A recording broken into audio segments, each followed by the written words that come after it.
Chicago, like most big cities, has its fair share of unsolved crime. And in most of these cases, somebody saw or heard something. Somebody may have seen a suspicious person, a car driving away from the scene, or simply overheard somebody talking about the case. With your help, we can put these criminals behind bars where they belong.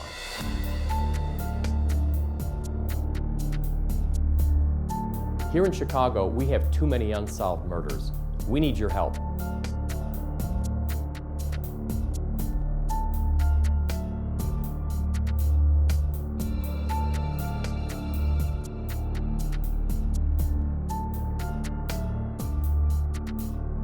In these cases, the police department is only as strong as the citizens that get involved.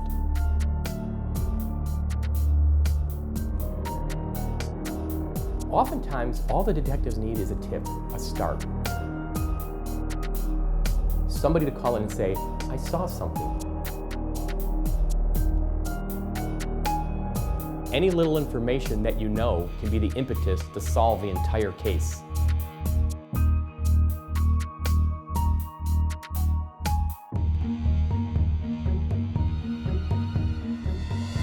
On tonight's episode, we'll take a look at the case of Leonore Draper. On April 25th, 2014, Leonore Draper, a vibrant young lady, was coming home after attending an anti-violence fundraiser.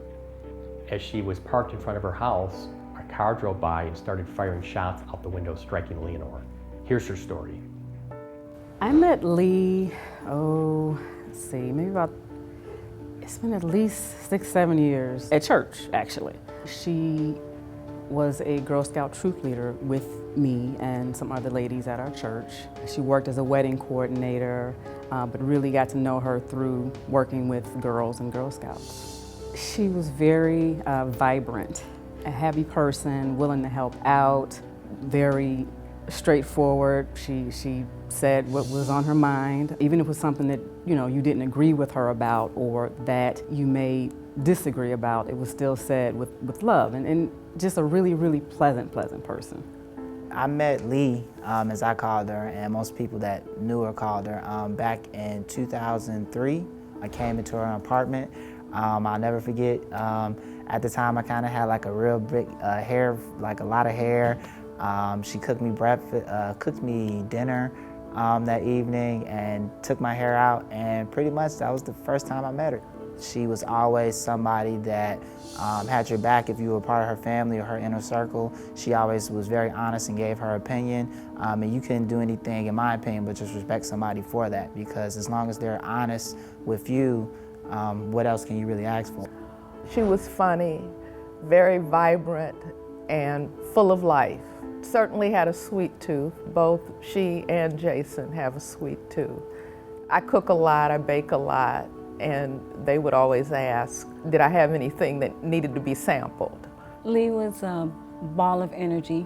She was just very bubbly and personable, and they moved in a couple of years ago, and she just was a nice young lady, great neighbors to have.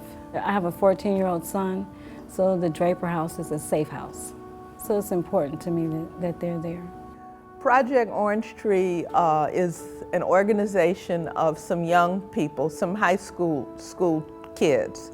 And that group came together after Hadia Pendleton was killed a year ago.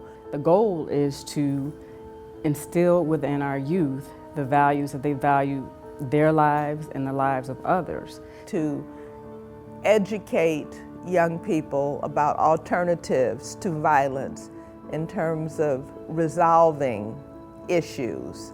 Giving them positive influences, giving them positive things. And I believe this was the first year they did it, so she was instrumental in planning it. And Lee was a great person for that, The girls and Scouts were comfortable going to her, talking with her, even though she was a leader or an adult. The goal is to embrace our youth so that they aren't out here committing crimes. They have some direction and some value for themselves and self-worth. It was a really, really well put together event. I thought the idea and the concept was excellent. They had some youth that did poetry, You know, people were happy, and it was a really great event. She was absolutely a real person, one of the realest people I would ever have the pleasure of knowing. And it's just quite ironic that she was coming home from an anti-violence rally. She was pulling up in front of her house and just happened to get struck by a bullet that I believe had no intent for her. This homicide occurred on the 25th of April, 2014, Friday evening at approximately 10:25, 10:30 p.m. in the 400 block of West 116th Street on the south side of Chicago. Detective Bean and I were assigned as the lead investigators on the Leonore Draper homicide. What our investigation has revealed up until this point is that Mrs. Draper was returning from the Project Orange Tree fundraiser on which she was a board member. Her husband had been dropped off earlier in the evening at their residence by a family member. As Mrs. Draper was about to leave the fundraiser, she received a phone call from her husband, who related that he had arrived home, but that he was a bit hungry. Mrs. Draper, on her way home, stopped at an area McDonald's and purchased food for her husband. As she arrived at her residence and parked in front of it, that is when the gunfire erupted.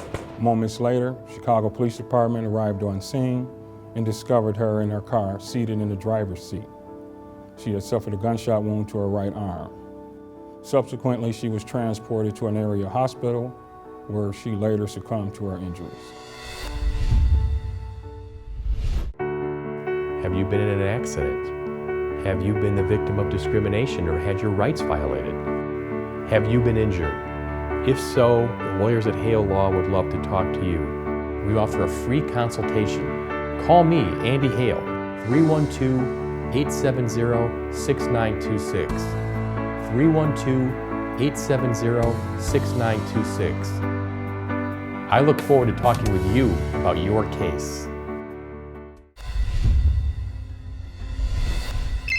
On the 25th of April, 2014, Friday evening at approximately 10:25, 10:30 in the 400 block of West 116th Street, Miss Leonore Draper was in front of her home when gunfire erupted.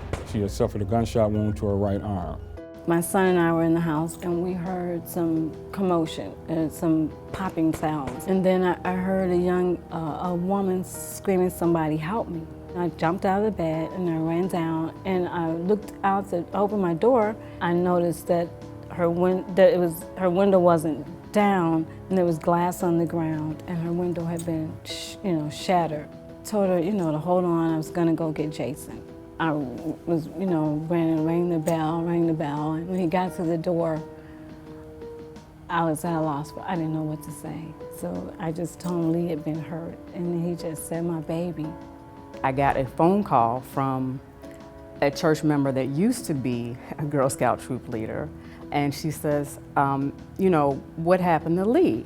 I'm sitting there, I'm like, what are you talking about? I said, I just saw her last night. And she says, my mother-in-law is calling and she's crying. She's saying that Lee got shot. I just kept getting multiple phone calls and text messages and Facebook updates on my phone. And finally, the last text went off and I was just like, okay, let me answer my phone. And I had several messages letting me know that my sister-in-law had been shot. The phone was ringing about, I guess it was about 6 o'clock Saturday morning, and I picked it up, and it was Lee's mother-in-law, Virginia, and she said that Lee had been shot outside the house. And I said, is she okay? And she said, no, she didn't make it. On the evening of April 25th, 2014, Area South Detective Division here in Chicago received a call of a homicide incident. Upon arrival, RD reporting detectives responded to this location and observed the victim's vehicle, which was parked facing eastbound at this location. This is the 400 block of West 116th Street. We also found during our investigation and canvass several large caliber shell casings. And we also talked to several people in the neighborhood, which provided us information on a small sport utility vehicle which was traveling westbound on 116th at a high rate of speed, in which the gunfire may have came out of that vehicle. It kind of raises your antenna as you go through, your daily activities, because you don't expect to be part of the story on the 10 o'clock news. I work in a high school, so I deal with kids that are from inner city and deal with drugs and gun violence every day. So this is the first time that it just hit me close to home. I was in shock for a couple of days. I couldn't go out of my front door. It was life-changing. I had never seen anyone shot. It made me value my life more, my family more, and to not take anything for granted. Well, it sounds cliche, but I would say come forward. This could be anybody. Things like this don't happen in a vacuum. So, I would ask that person, come forward. This was not somebody who was at the wrong place at the wrong time. She was coming home from an anti-violence rally. Man up, or woman up, or whatever you are willing to do to say something. Like, be a voice for your community, because this is just one of those things that should not have ever happened.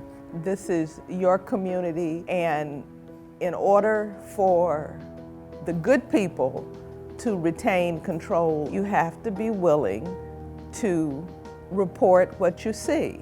At what point does it stop? She was 32 years old. If there is anyone that has any information regarding the homicide of Mrs. Leonore Draper, we're pleading for any help or any assistance that you could give to us. There has to be someone that can tell us something. Could you please contact myself, Detective Shirley Colvin, or my partner, Detective Ricky Bean, at the Area South Detective Bureau. Our number is 312-747-8271. I have to quote Edmund Burke, who related that all that is necessary for evil to triumph is for good men to do nothing. Let's not do nothing. The cases you just watched remain unsolved, and we need your help. If you have any information on tonight's episode or any other cases, please give our detectives a call.